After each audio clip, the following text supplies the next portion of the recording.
ஆறாம ஆறாம காயங்கள் ஏது.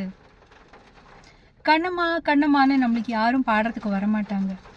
நம்ம தான் நம்மளுக்கே பாடி நம்மளோட காயங்களை தேத்திக்கணும். அது எதுவாக இருந்தாலும் நம்மளோட எதிர்பார்ப்பு ஒருத்தங்க மேலே இருக்கிறதுனால தான் அவங்க நம்மளோட எதிர்பார்ப்புக்கு ஏற்று நடக்காத போது நம்மளுக்கு காயங்கள் உண்டாகுது. ஸோ நம்மளோட காயங்களுக்கு வெளியில் யாரும் காரணம் இல்லை. நம்மளோட காயங்களுக்கு நம்மளோட எதிர்பார்ப்பு மட்டும்தான் காரணம். அவ்வளோதான்.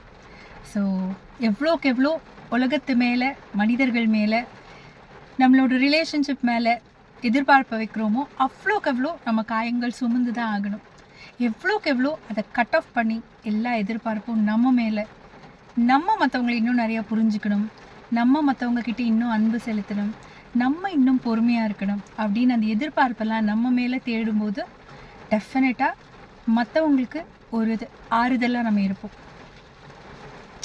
சும்மா சொல்லணும் தோணித்து. எப்போது சந்தோஷமாக இருங்க. சுற்றி இருக்கிற எல்லாரையும் சந்தோஷமாக வச்சுக்கோங்க. Life is